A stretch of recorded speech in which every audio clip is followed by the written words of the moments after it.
الأصدقاء السلام عليكم. Bonjour ou bonsoir les amis.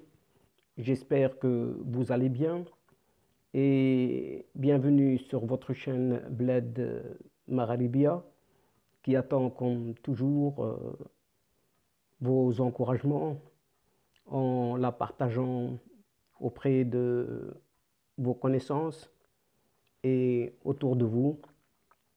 Merci de nous recevoir chez vous et parmi vous.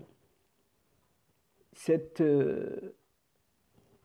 40e vidéo vient vers vous pour vous proposer ce qui fait débat habituel, c'est-à-dire ce qui fait discussion entre nous. Dans la présente séquence de votre Bled Magharibia, nous tenterons de nous entretenir ensemble au sujet de quelques volets suivants. Le premier d'entre ces volets concerne ce Brahim Ghali Gate à la veille de sa comparution devant la justice espagnole, qui s'annonce d'ores et déjà comme le fiasco signé par Alger et Madrid.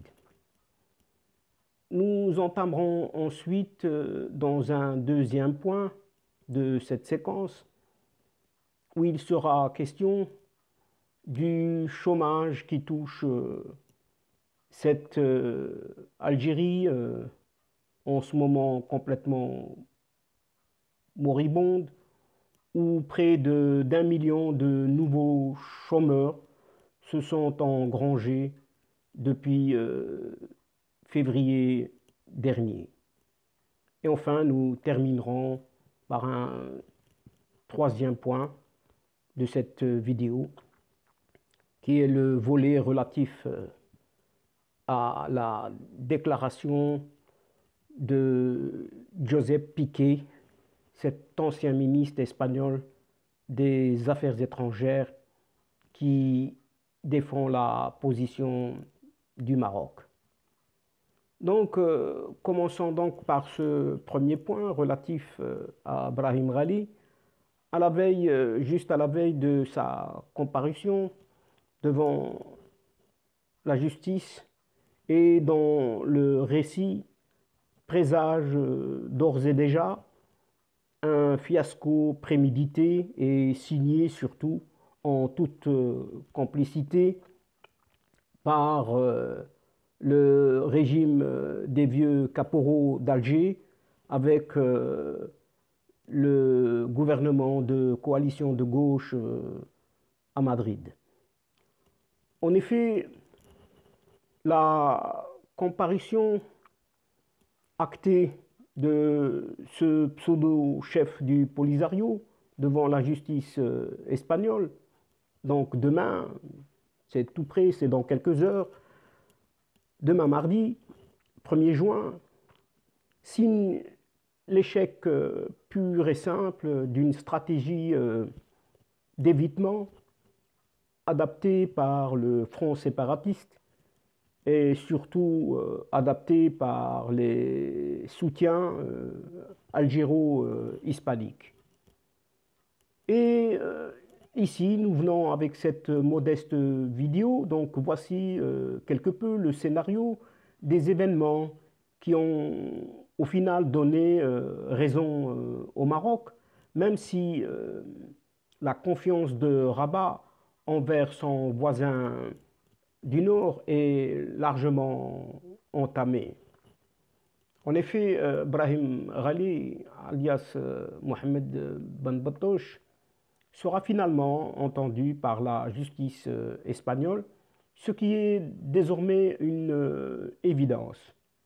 Et le pseudo-chef des séparatistes du Polisario comparaîtra donc ce mardi 1er juin à 10 heures par visioconférence devant le juge d'instruction Santiago Pedras de la Audiencia Nacional, la plus haute juridiction pénale en Espagne. Et ce sera depuis sa chambre à l'hôpital de San Pedro à Logroño, où il a été admis à la fin du mois d'avril dernier pour des complications liées au Covid-19. Donc cité par l'agence officielle espagnole d'information EFE, une source judiciaire a certifié que cette audition aura bel et bien lieu. Cette comparution est entre guillemets certaine et de nouveau entre guillemets toutes les garanties quant à son déroulement ont été réunies, a-t-elle assuré donc cette agence d'information. Remis sur pied, paraît-il, après un mois d'hospitalisation et de convalescence, ce chef séparatiste âgé de 72 ans est en état, paraît-il de nouveau, d'être entendu. Et c'est aux grandes dames du régime des vieux parrains d'Alger qui a tout fait, pour éviter au soi-disant président d'un État de comparaître devant la justice comme un criminel. Les charges qui pèsent sur Brahim Ghali sont tout de même assez lourdes. 2 plaintes majeures sur un total d'au moins 4 ont été retenues contre lui et il devra, malgré lui, y faire face dès ce mardi matin. Et la première est portée à l'activiste dénommé Fadel Brera, un citoyen espagnol d'origine sahraoui, qui poursuit Ghali et d'autres membres du Polisario pour des faits de torture subis dans les camps du Polisario de Tindouf en 2019. Donc ce Fadel Brera accuse aussi Brahim Ghali et autres compagnies de détention illégale et d'atteinte grave aux droits de l'homme.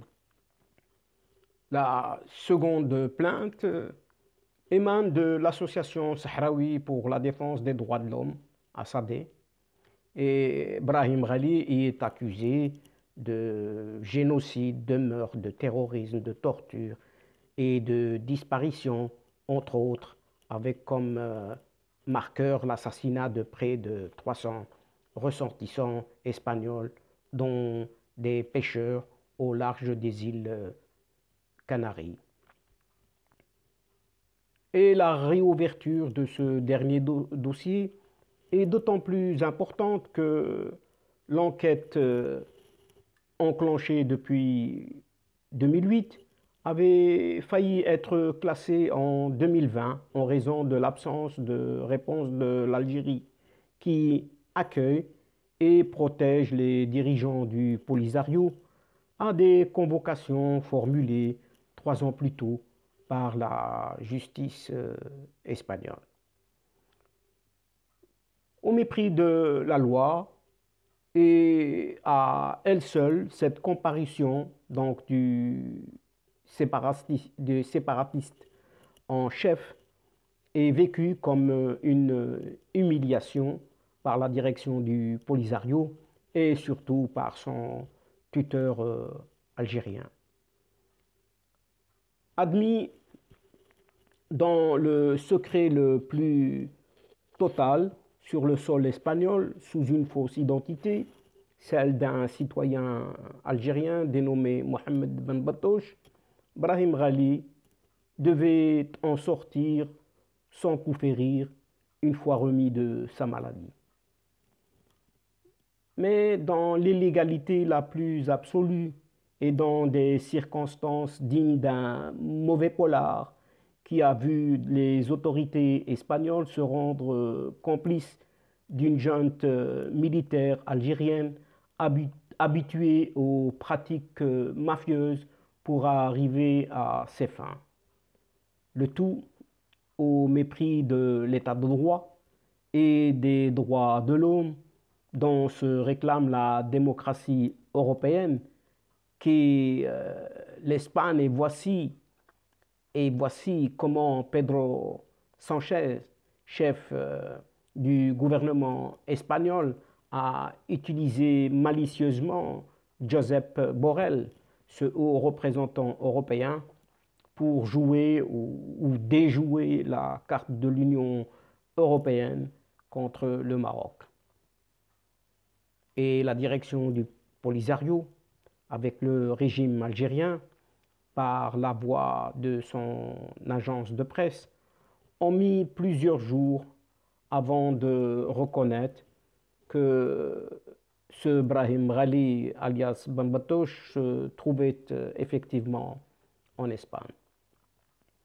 Mais lorsque la chef de la diplomatie espagnole a reconnu finalement que ce Brahim Ghali avait été accueilli en Espagne et pour des raisons strictement humanitaires, le Polisario et le régime algérien ne se sont résolus à citer le pays où était finalement hospitalisé le séparatiste en chef qu'après que le scandale de son affaire ait fait le tour du monde.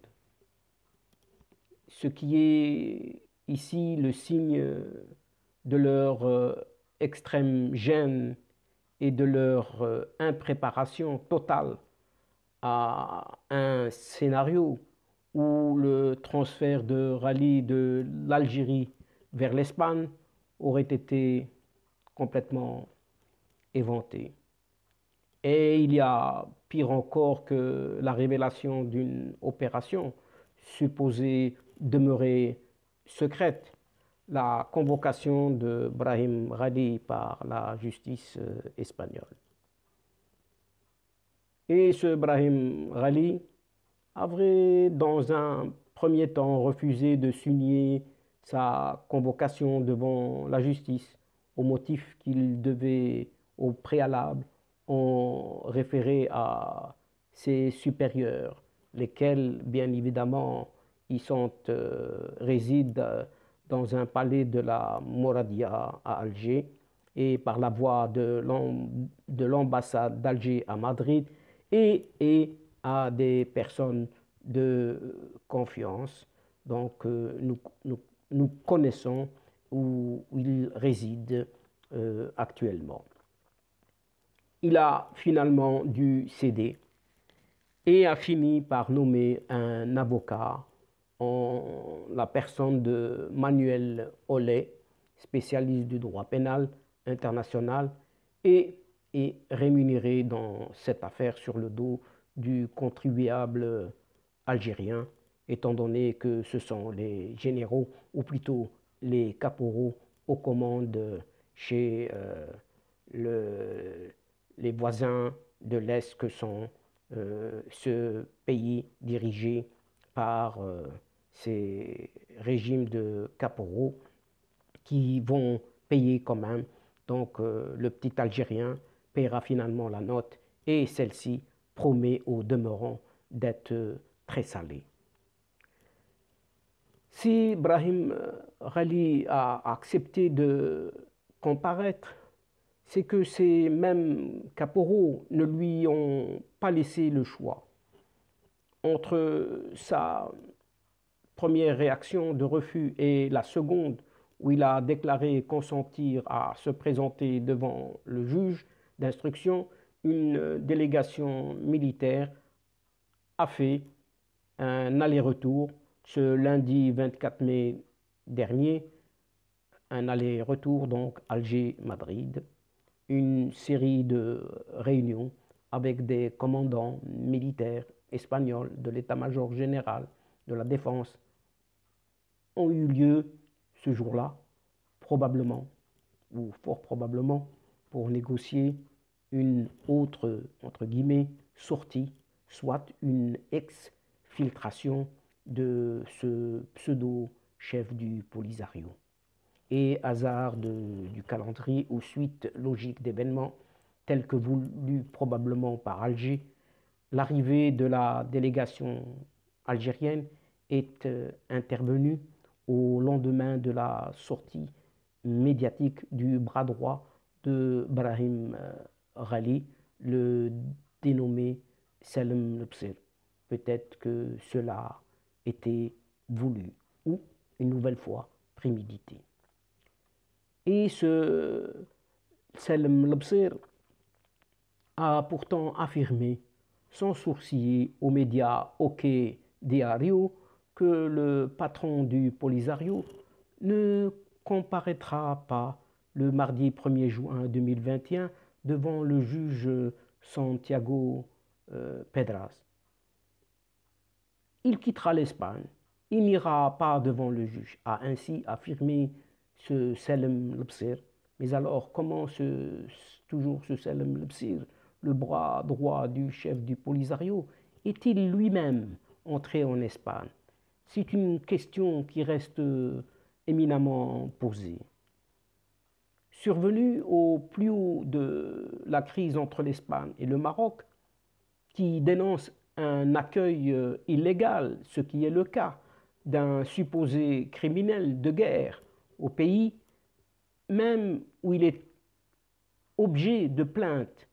Et cette hypothèse d'une grande évasion, entre guillemets, a mobilisé tous les services de sécurité en Espagne, qui ont instauré une surveillance rapprochée et, excusez du peu, 24 heures sur 24, pour éviter que ce Brahim Ghali ne s'échappe.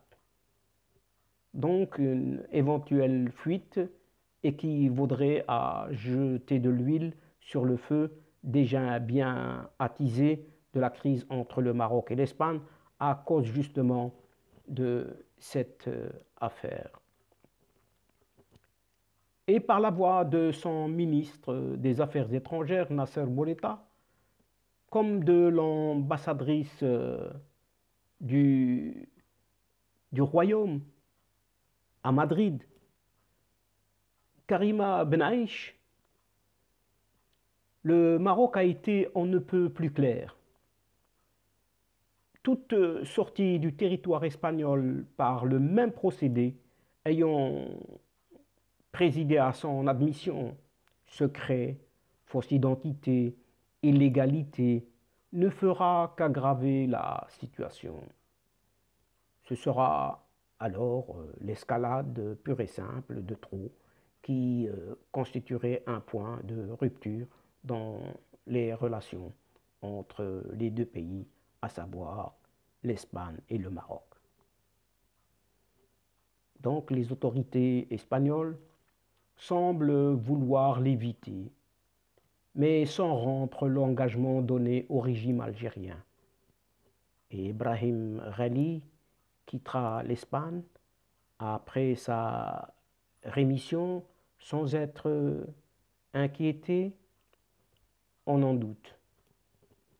Ce qui revient à dire que la confiance est désormais trahie et par conséquent, cette comparution constitue à ce titre une grande défaite, une grosse défaite pour l'actuel gouvernement espagnol dirigé par Pedro Sánchez. Ce dernier a non seulement apporté des garanties au pouvoir algérien, et sa ministre des Affaires étrangères ayant dans un premier temps certifié que Brahim Ghali, une fois guéri, quittera l'Espagne pour son pays, entre guillemets. Mais alors de quel pays s'agit-il exactement? Ou bien de quelle destination évoquait-elle? L'Algérie? Tindouf? Allez savoir.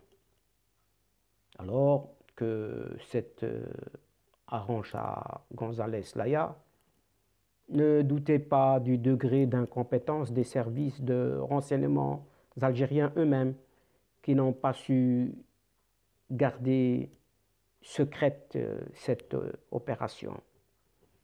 Et résultat, aujourd'hui, c'est que l'Espagne se trouve et se retrouve empêtrée dans une grave crise avec le Maroc, alors que l'enjeu n'en valait pas la peine, puisque cette affaire rallye produit chaque jour de nouvelles révélations sur la coordination de complicité entre Alger et Madrid. Et la justice espagnole, supposée indépendante, a rejeté la demande de l'association sahraoui de défense des droits de l'homme de décréter des mesures conservatoires contre Radi, à savoir le retrait du passeport et placement sous surveillance judiciaire pour éviter toute fuite. En dépit donc de cette fin de non-recevoir, Brahim Ghali devra répondre tout de même des accusations gravissimes dont il fait l'objet. Si une première justice est d'ores et déjà rendue avec cette première audition, rien ne dit cependant que l'Espagne ne va pas intervenir pour saboter le cours normal d'un véritable procès à venir, puisque après un certain apaisement, Madrid a ces derniers jours opté pour l'escalade. Et pour preuve, on est la sortie, pour la moins hasardeuse, de la première vice-présidente du gouvernement espagnol, Carmen Calvo, à la télévision régionale andalouse, Canal Sur, et vendredi 28 dernier, elle déclarait que le Maroc a dépassé, ouvrant les guillemets, la limite de bon voisinage et fermant ici les guillemets pour avoir permis un assaut des frontières espagnoles dans la ville autonome de Ceuta. Mais elle omet totalement que la crise avec le Maroc est née sur fond des transferts, accueil et hospitalisation du chef du Polisario en Espagne, alors qu'il est fait l'objet de plusieurs plaintes pour torture, crimes de guerre et viol, etc. Donc la comparution devant un juge du chef du Polisario mardi matin, demain matin, est une catastrophe pour l'Algérie qui voulait à tout prix éviter que son protégé ne soit traîné devant la justice. Elle est aussi un échec pour l'exécutif espagnol qui n'a à aucun moment envisagé ce scénario quand il a donné à Alger son accord d'accueillir Brahim Ghali sous un nom d'emprunt. Et pendant ce temps, près d'1 million de nouveaux chômeurs en Algérie depuis février 2021, ce qui nous amène ici brièvement au deuxième volet de notre séquence. En effet, selon Algérie Part Plus, l'emploi est en panne en Algérie à cause de la crise économique et financière qui paralyse le pays. Et les conséquences de la crise sanitaire de la Covid-19 ont aggravé encore les déséquilibres d'un pays fortement touché par le ralentissement de l'activité économique depuis le début de la crise politique en 2019. Dans ce contexte houleux et compliqué, l'Algérie a enregistré près d'1 million de nouveaux chômeurs jusqu'à février 2021. Et une récente enquête menée par l'Agence nationale de l'emploi, l'ANEM, a permis de quantifier l'impact de la crise sanitaire et ses effets sur le marché de l'emploi. Ainsi, cette enquête nous apprend que depuis février 2021, l'ANEM recensait 2 343 000 demandeurs d'emploi dans le pays contre 1 449 000 en mai 2019. En clair, tout au long de l'année 2020 et depuis le deuxième semestre de l'année 2019, l'Algérie a enregistré près d'1 million de nouveaux chômeurs. Et cette enquête de l'ANEM nous apprend aussi que les deux catégories de demandeurs d'emploi les plus représentées à hauteur de 35% sont les personnes titulaires d'un diplôme universitaire ainsi que ceux possédant un niveau d'instruction qualifié de moyen par l'ANEM.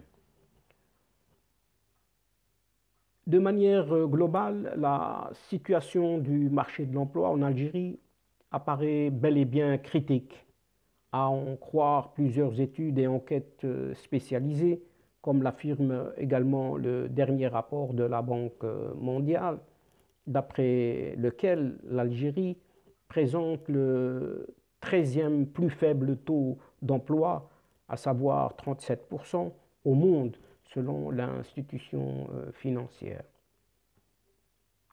Par ailleurs, il convient de rappeler que la sphère publique représente 2/3 des emplois formels, soit 38% des emplois totaux, et la loi de finances 2021 a consacré une hausse des dépenses de fonctionnement et renforcé les dispositifs d'emploi pour une enveloppe de 400 milliards de dinars algériens, soit l'équivalent de 3 milliards de dollars. Dès lors, cet argent va-t-il suffire réellement pour relancer le marché du travail et faire reculer le fléau du chômage en cette Algérie laissée à l'abandon par ces vieux pseudo-dirigeants?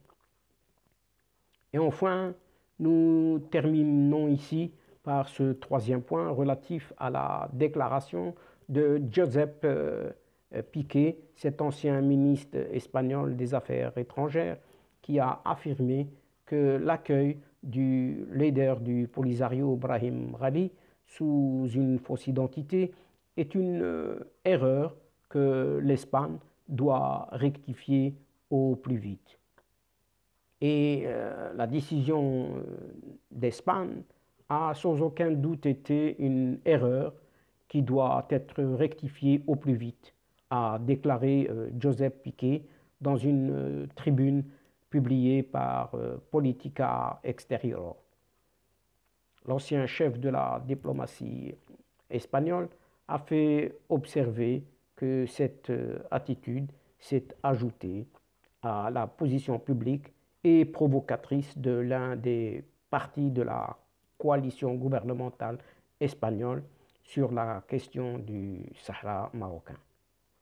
En tant que chef militaire du Polisario, le dénommé Brahim Ghali a rompu le cessez-le-feu en vigueur depuis 30 ans, a rappelé l'ancien responsable espagnol, et il ajoutera que les antécédents du chef des séparatistes poursuivis pour de graves crimes de terrorisme et de génocide sont connus désormais de tous.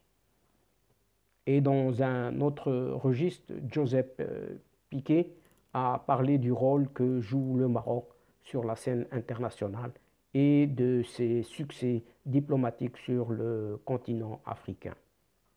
L'importance géopolitique du Maroc n'a cessé de croître grâce à sa stabilité interne, sa politique extérieure et ses progrès économiques visibles, a-t-il relevé. Et par conséquent, chers amis, nous ne manquerons sûrement de revenir aussi souvent que possible pour suivre ou poursuivre ce feuilleton à rebondissement. Et donc, c'est ici que prend fin la séquence de ce jour, en espérant vous retrouver avec plaisir à travers ce qui fait débat ou ce qui fait discussion entre nous. Mais avant de prendre congé de vous, un tout grand merci pour votre patience, pour votre fidélité et surtout pour votre confiance. Aussi, n'oubliez pas d'aider votre bled Magharibia en vous y abonnant et en partageant autour de vous ces séquences vidéo. Au revoir les amis, l'asdiqa, salam alaikum wa rahmatullahi ta'ala wa barakatuh. À la prochaine fois et à bientôt. إلى اللقاء في حصة أخرى إن شاء الله. مع السلامة.